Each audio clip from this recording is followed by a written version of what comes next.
After Star Wars was released, it became apparent that my story, however many films it took to tell, was only one of thousands that could be told about the characters who inhabited its galaxy. But these were not the stories that I was destined to tell. Instead, they would spring from the imagination of other writers, inspired by the glimpse of a galaxy that Star Wars provided. Today, it is an amazing, if unexpected, legacy of Star Wars that so many gifted writers are contributing new stories to that saga. George Lucas from the introduction of A Splinters of the Mind's Eye, 1996.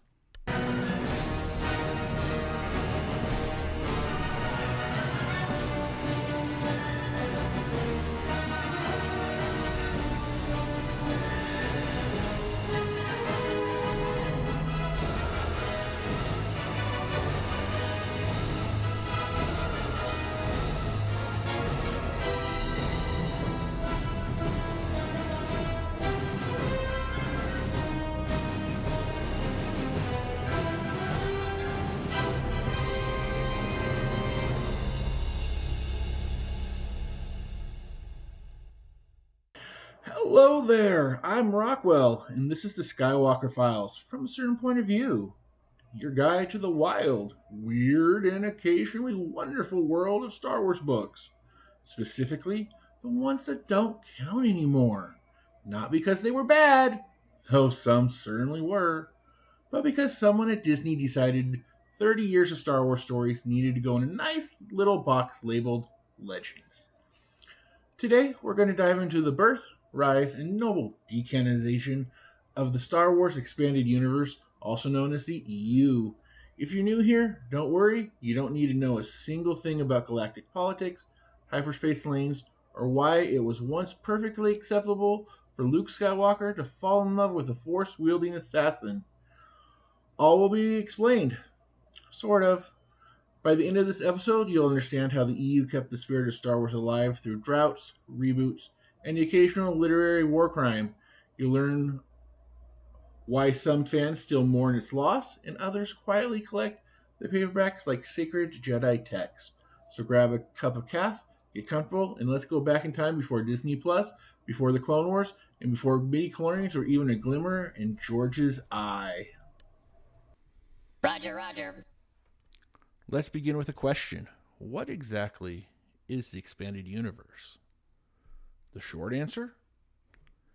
It's every officially licensed Star Wars story that isn't the movies or TV shows, at least until 2014. That includes novels, comics, video games, audio dramas, role-playing guides, trading card blurbs, and a few promotional fast food tie-ins that technically qualify. If it added to the galaxy, it was part of the EU. The long answer? It was a sprawling, messy, beautifully handled machine held together by passion, retcons, and more than a little luck. It expanded the original trilogy's universe into something vast and strange. It gave us thousands of new characters, hundreds of planets, and at least 3 major galactic wars. One of which featured the Force-proof aliens, their living ships, and a moon dropped on Chewbacca. And for a long time, it mattered. The EU was canon. Sorta. There was a hierarchy of canon. Yeah, that was a thing. At the top was the Holy Trilogy. Below that were the books and the comics. At the very bottom was the cereal box trivia. But despite the chaos, the EU functioned. Characters grew. Stories, they evolved. If something big happened in one book, other authors had to deal with it. Think of it as a massive collaborative novel written over decades by dozens of people who mostly hadn't met. And often, they disagreed on whether a lightsaber could even be purple.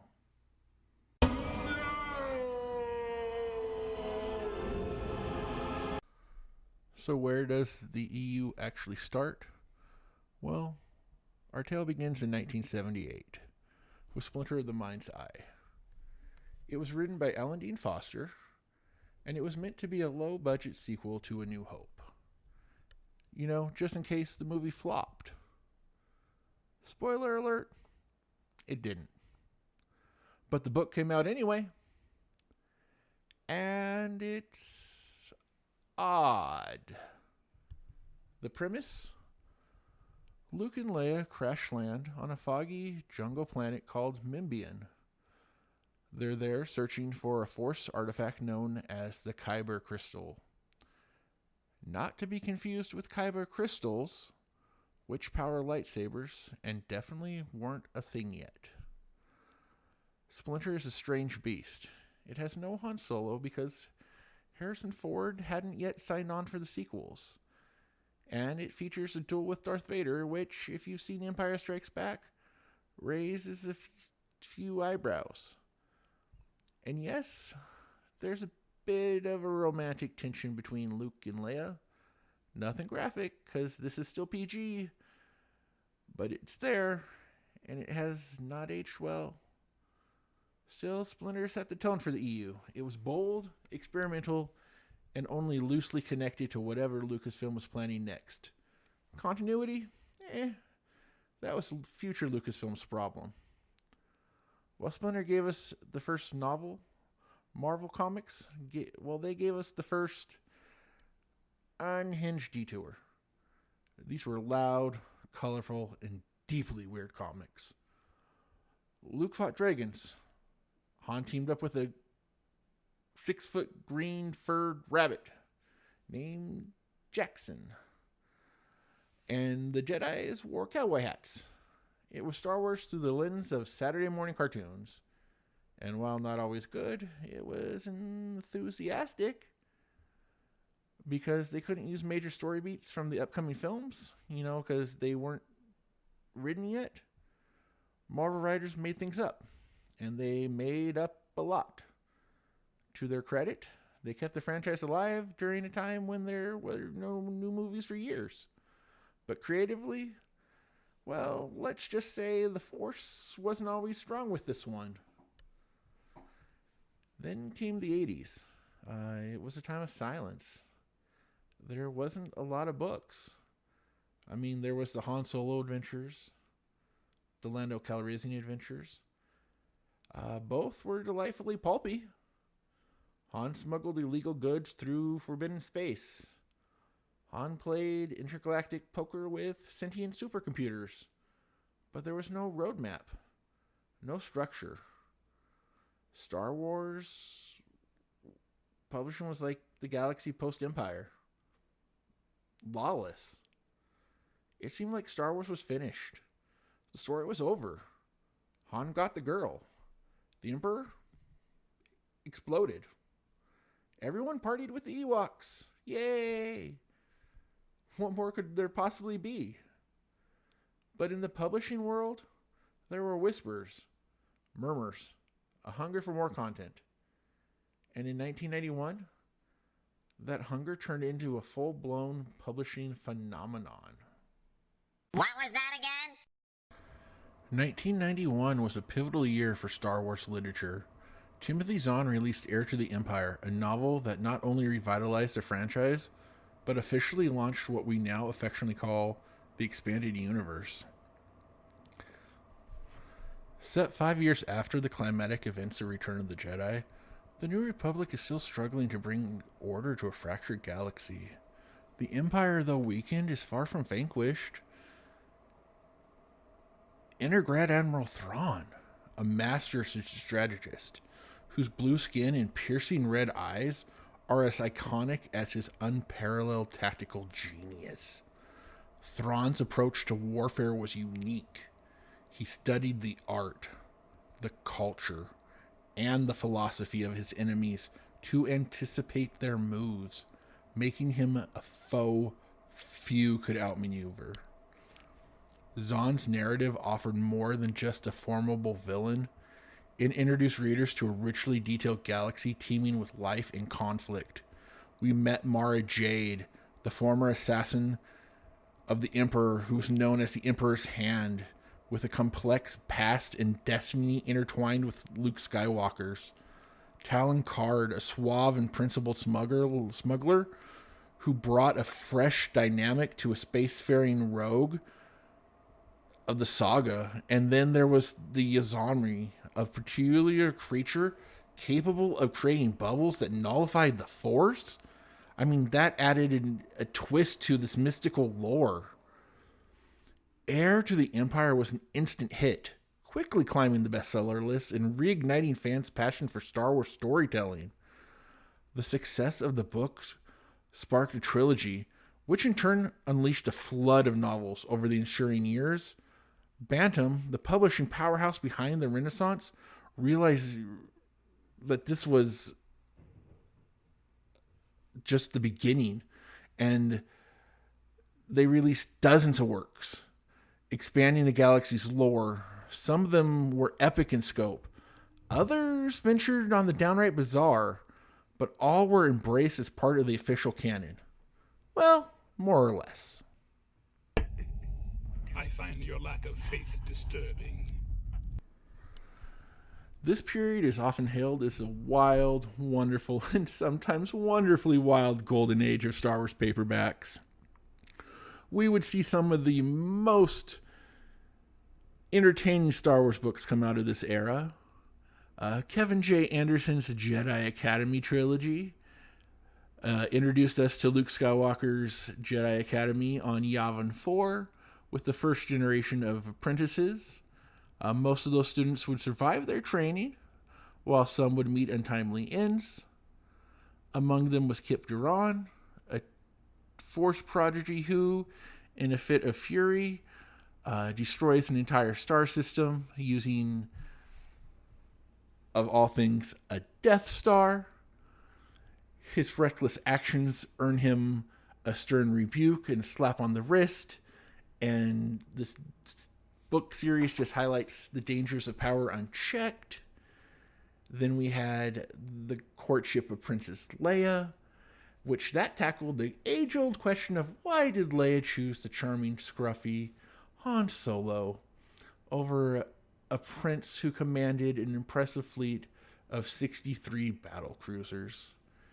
And the answer was steeped in an unexpected mix of Force switches, a sentient Rancor with a surprising amount of character, a romantic subplot complex enough to make even Harrison Ford go, what? And then there's the Crystal Star, which is often considered the most bizarre and least beloved EU novel. I mean, here, Luke faces off against a monstrous blob with an appetite for children. Meanwhile, Leia and Han's children fall prey to a cult kidnapping. I mean, the story's sheer oddity has made it a frequent punchline, but I mean, it remains part of the tapestry nonetheless. Despite the occasional narrative rollercoaster, fans remain deeply engaged. Continuity became more pronounced, with characters crossing over between books and events carrying consequences across broader storylines. The galaxy, for once, truly began to feel alive again. Though, also, dare I say, overwhelmingly complicated. Laugh it up, fuzzball. By 1999, the baton had been passed to Del Rey Publishing, which embarked on an ambitious 19-book saga that they titled The New Jedi Order.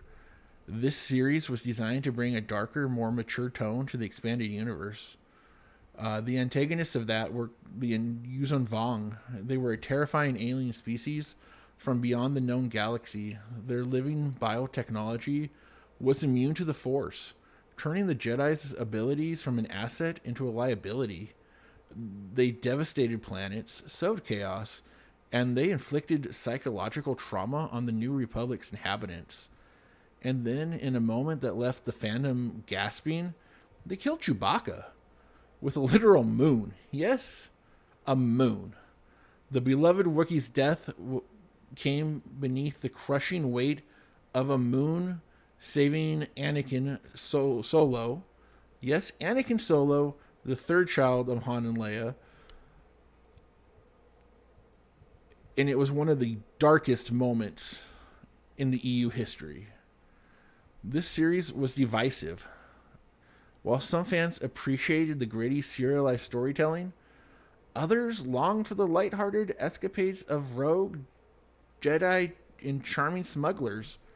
Regardless, it was clear the EU had matured, shedding its youthful innocence. Characters died. Alliances were shattered. The galaxy's tone shifted dramatically. Jason Solo, Leia's son and twin to Jaina Solo, embarked on a complex journey of self-discovery and moral ambiguity that eventually led him down the Sith path. The new Jedi Order forever altered the narrative landscape. And in the aftermath of the Yuuzhan Vong War, the expanded universe explored new frontiers through two major series, The Legacy of the Force and The Fate of the Jedi. Legacy of the Force centers on Jason Solo's tragic transformation into Darth Caedus, a Sith Lord convinced he's acting in the greater good. His descent ends up in the death of Mara Jade, a devastating blow that sends shockwaves through the fan base. Luke Skywalker's fury and grief add emotional gravity, making the narrative both operatic and politically charged. Fate of the Jedi picks up the shattered pieces, and it features Luke's exile, the rise of Aboleth, an ancient malevolent entity often likened to Star Wars' incarnation of Cthulhu. The series explored themes of madness, political fracture, and the fragile quest for balance in a galaxy teetering on the brink. But by 2013, the expanded universe was a vast and intricate tapestry. Decades of intertwined stories, dozens of significant characters, and multiple generations of Skywalker family. Its depth and complexity could daunt newcomers, but it had cemented its place in Star Wars history. And then Disney came along and changed the game. Silly Jedi, silly Jedi. In 2012, Disney had bought Lucasfilm. And in 2014, they did what many had feared, but few were surprised by. They wiped the slate clean. The expanded universe was rebranded as Legends. All of it. Thrawn, Mara Jade, the Vong, Chewbacca's heroic sacrifice, all removed from canon to make room for the sequel trilogy and the new wave of Disney media. Officially, the EU was no longer canon. Fans were conflicted. Some were relieved. Finally, a clean slate. Others mourned. This was decades of investment just gone. Characters erased. Stories untold. It was like someone had hit the galactic reset button. Despite its non-canon status, the EU lived on. Thrawn returned. Concepts from the EU slipped into Disney Star Wars. Clone Madness, Dark Empire-style resurrections, even the names of obscure planets. Fans still read the books. Some prefer them. Others view them as an alternate timeline. Many grew up on them. I'm one of them. They shaped how generations saw the Force, the Jedi, and the idea of destiny. The EU wasn't perfect, but it was bold, experimental. It was willing to fail. And it gave us good stories, bad stories, and unforgettable stories. And even if they're not canon, they're still real from a certain point of view. Thanks for tuning in to the Skywalker Files from a certain point of view. If you enjoyed this episode, please subscribe, leave a review, and share it with a friend, especially that one friend who still thinks Star Wars books just mean the movie novelizations. Next time, we'll be diving into the gritty underworld of Lockdown, a novel that shines a rare spotlight on Darth Maul. Prepare for intrigue, betrayal, and a journey into the shadows of the Star Wars galaxy you didn't know you needed.